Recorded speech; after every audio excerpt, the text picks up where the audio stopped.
আপনি কি কখনো ভেবেছেন দেবঋষি নারদ কেন সবসময় একটি শব্দ উচ্চারণ করেন, নারায়ণ নারায়ণ?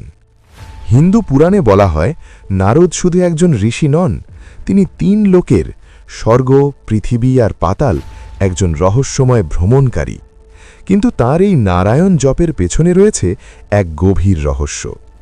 একবার দেবঋষি নারদ কঠিন তপস্যা করেছিলেন।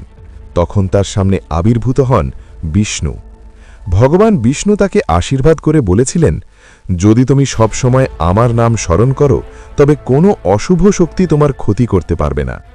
সেই দিন থেকেই নারদ প্রতিটি মুহূর্তে উচ্চারণ করতে শুরু করেন, নারায়ণ নারায়ণ।